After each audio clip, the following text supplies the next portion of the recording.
하나님 아버지, 생각해보면 하나님의 은혜가 아닌 것이 없기에 오늘도 우리가 추수감사주의를 맞이해서 하나님 앞에 하나님께서 영적으로 육적으로 그리고 물질적으로 모든 면에서 주신 바 은혜를 생각하면서 아버지 하나님 앞에 추수감사절 예배를 드리게 하시니 감사합니다.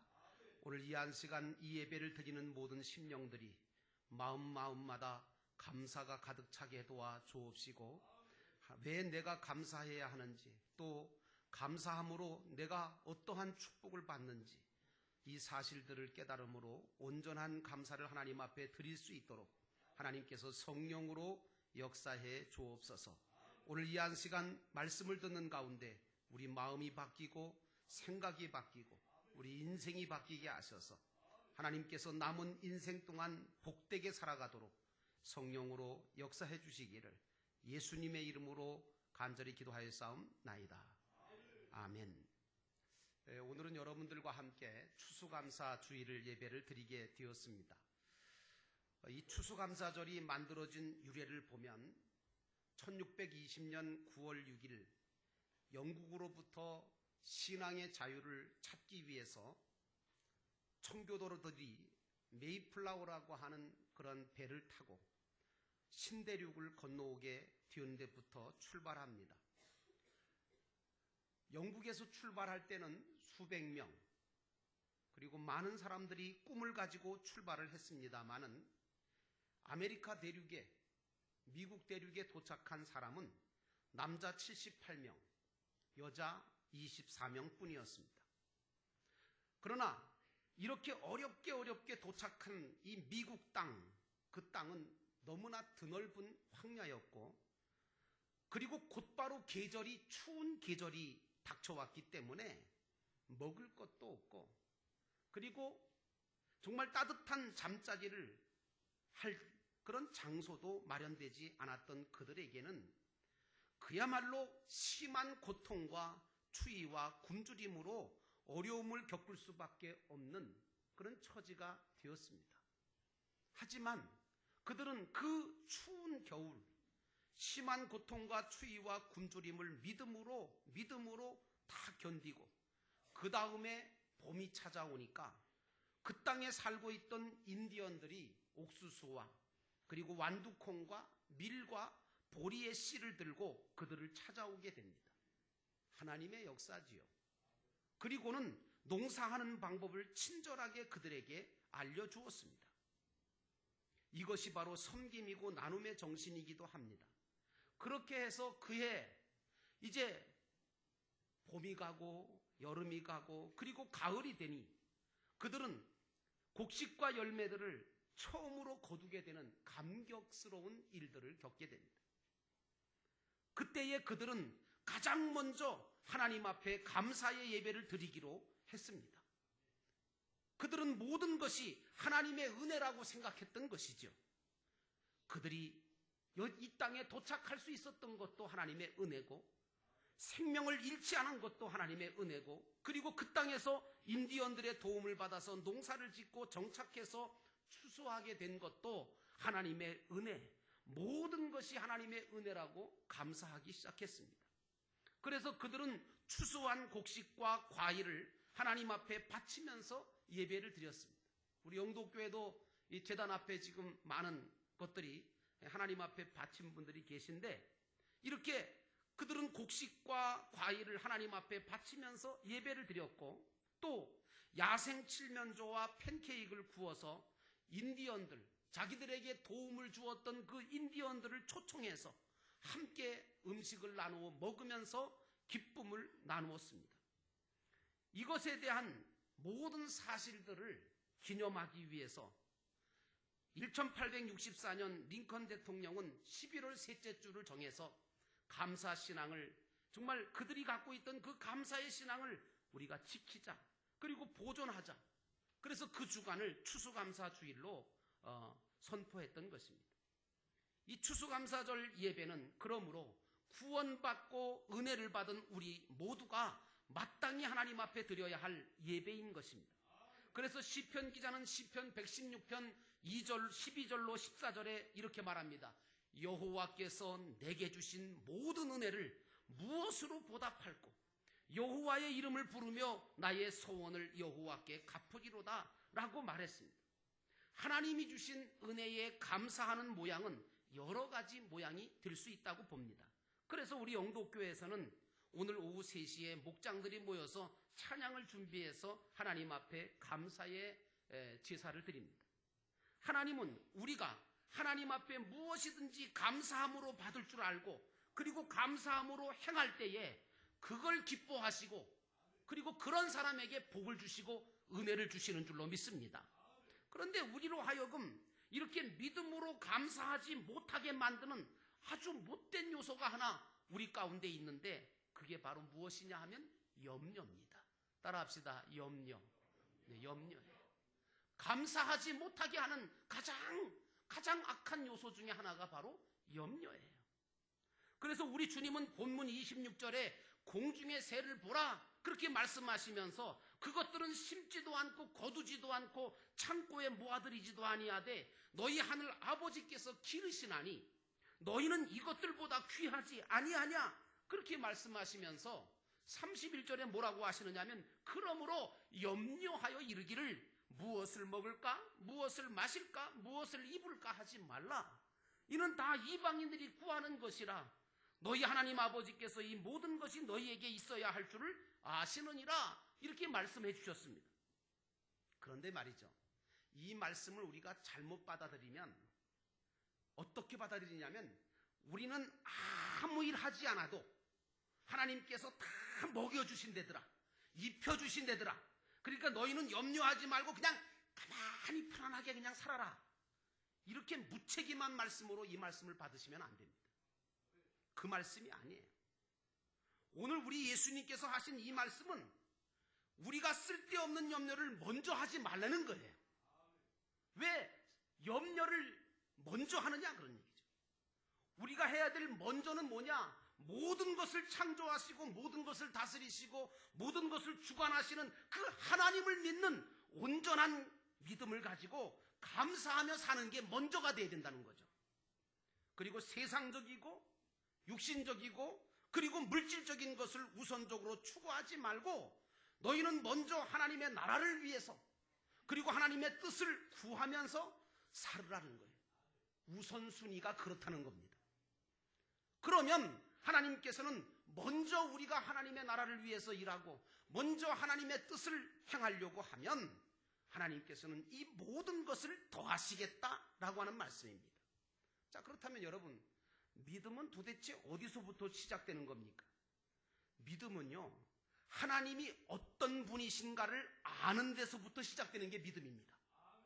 이 믿음이 없으면요, 하나님이 누구신지를 아는 믿음이 없으면 인간은 욕심에 빠지게 되고요, 죄에 빠지게 되고요, 염려 속에 빠져 살게 돼요.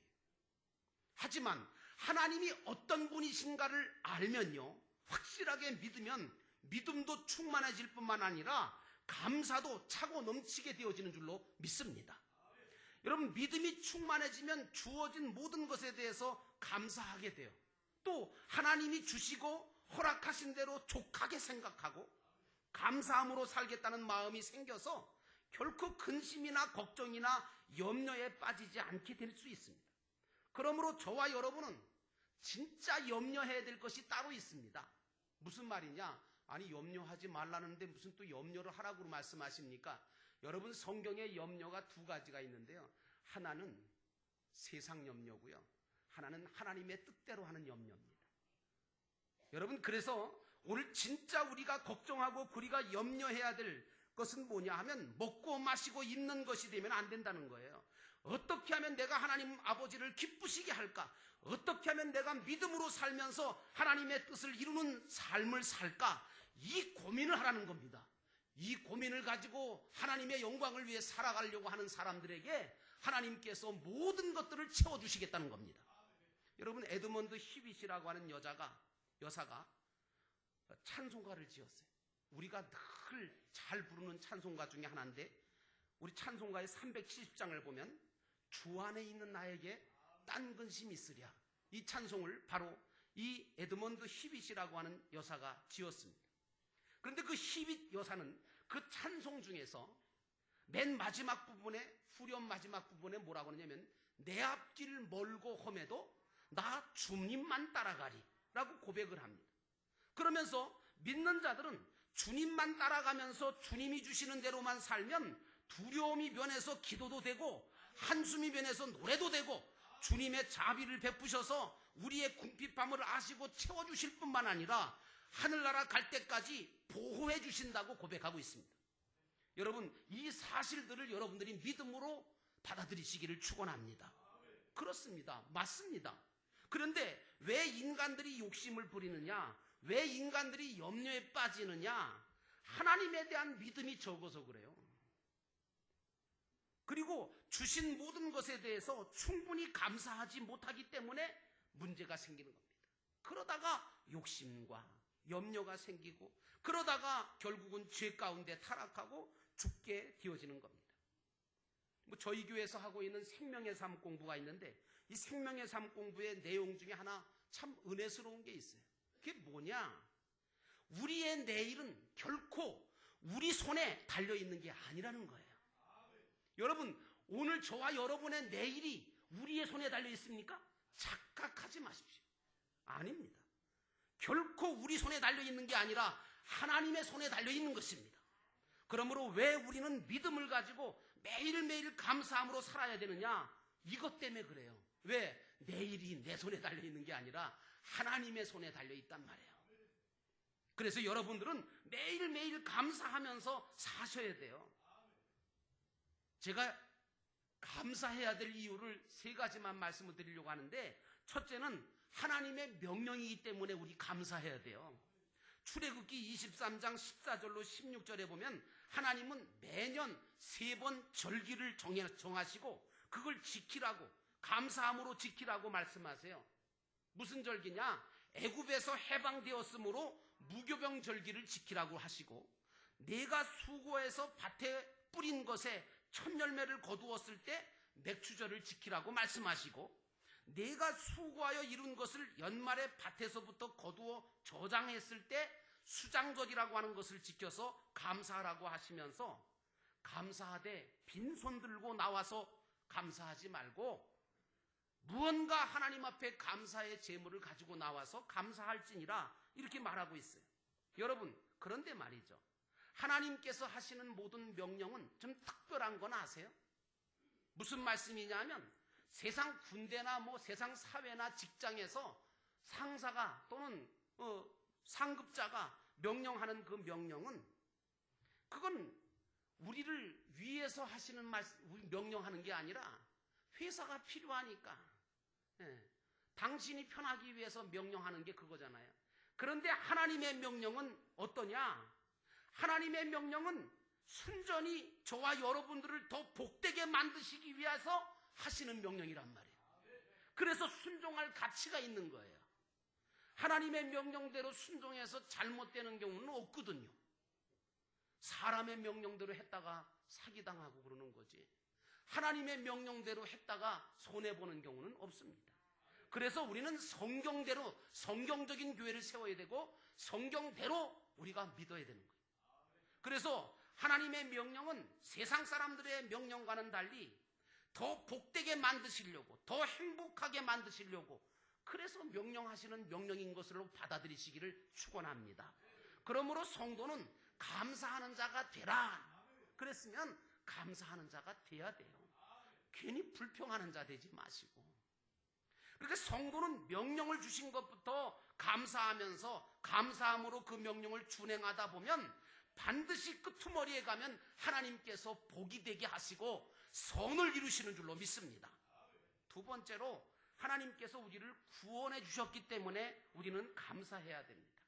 에베소서 1장 3절로 5절의 말씀에 보면 아버지 하나님께서 그리스도 안에서 하늘에 속한 모든 신령한 복으로 우리에게 복 주시되, 곧 창세전에 그리스도 안에서 우리를 택하셔서 자기 아들들이 되게 하셨다고 말하고 있습니다. 여러분, 세상에 가장 큰 복이 뭔지 아십니까? 그것은 바로 우리가 하나님의 자녀가 됐다는 겁니다.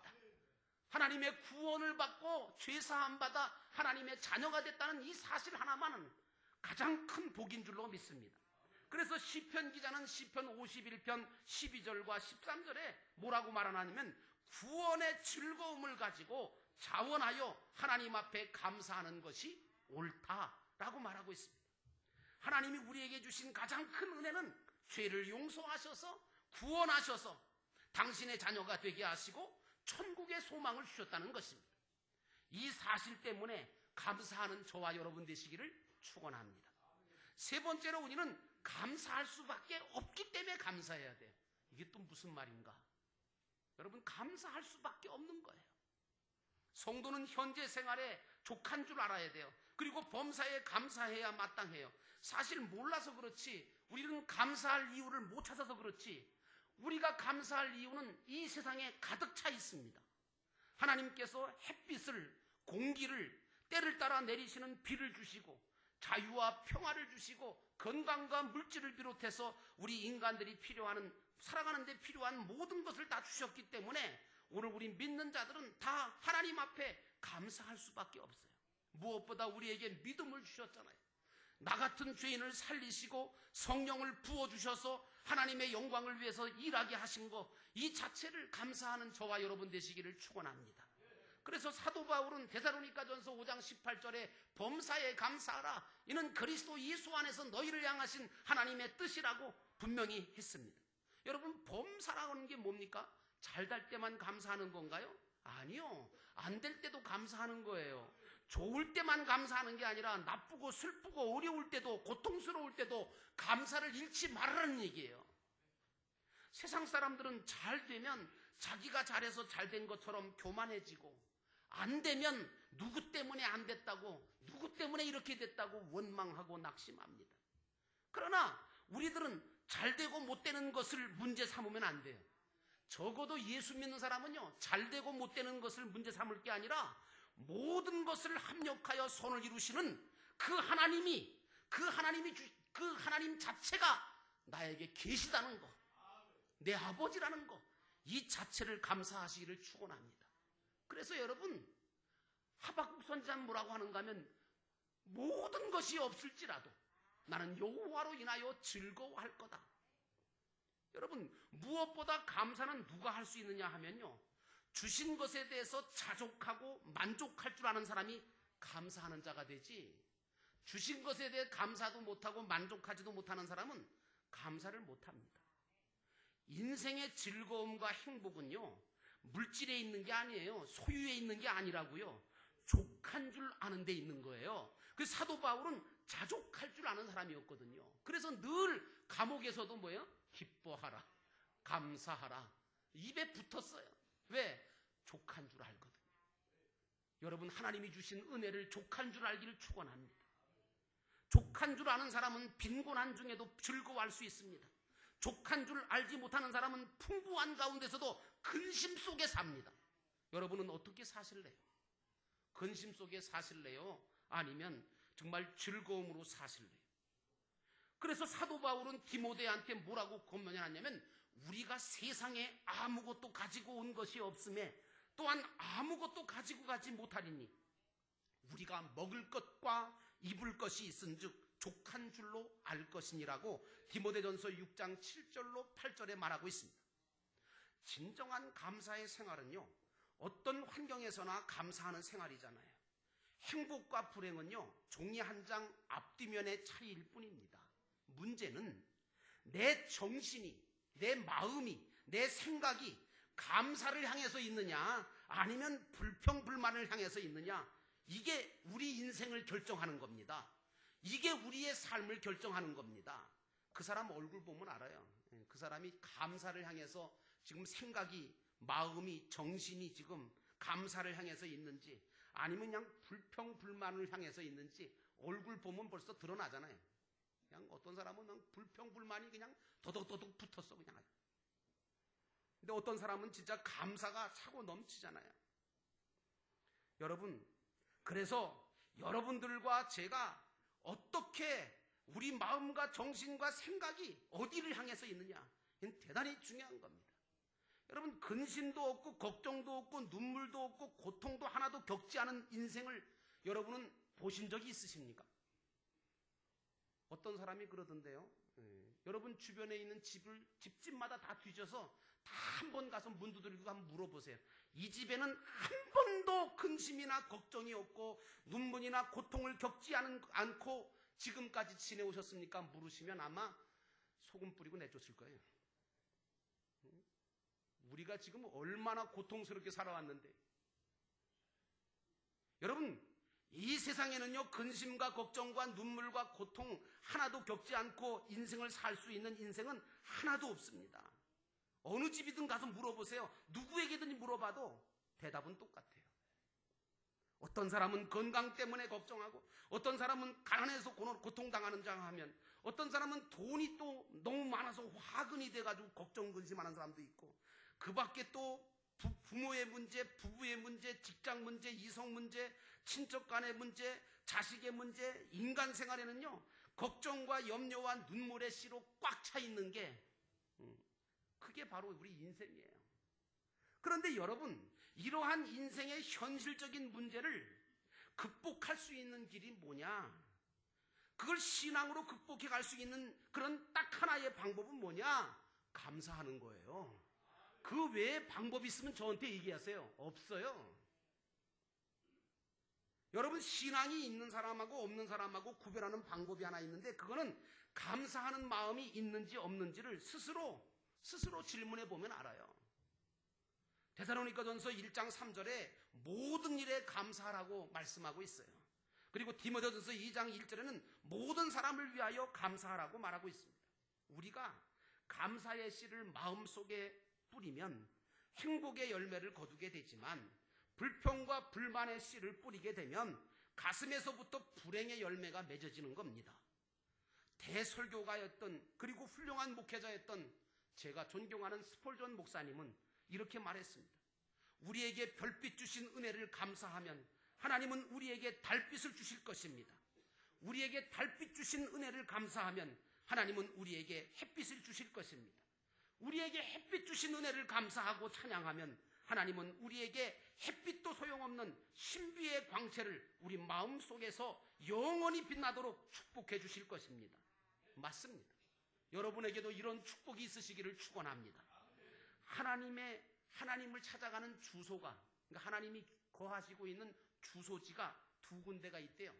그게 뭐냐 그랬더니 하나는 하늘나라고요. 또 다른 하나는 감사하는 사람의 마음이랍니다. 여러분들의 마음은 하나님의 주소지가 돼 있나요? 우리가 감사할 때 하나님은 다시 감사할 조건을 허락하시는 겁니다. 우리가 기도할 때도 그래서 감사함으로 구해야지 불평으로 구하면 하나님이 그 기도에 응답을 못하세요. 그러므로 감사함으로 구하시고 믿음으로 감사하시기를 주의 이름으로 축원합니다. 디모데전서 4장 4절의 말씀은 어떤 말씀입니까? 하나님이 지으신 모든 것은 선하심에 감사함으로 받으면 버릴 것이 없느니라.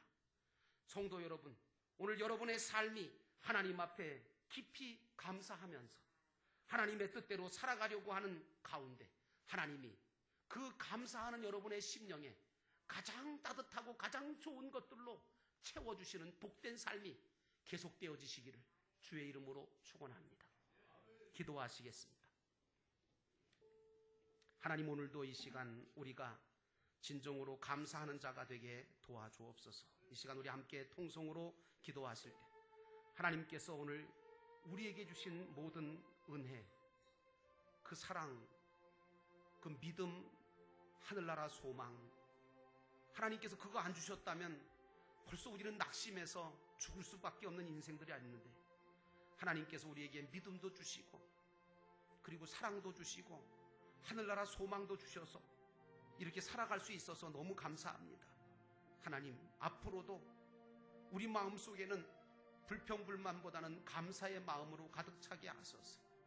감사하는 자가 되게 하옵소서. 감사함으로 하나님의 축복을 받는 복된 우리 모두가 되게 하옵소서.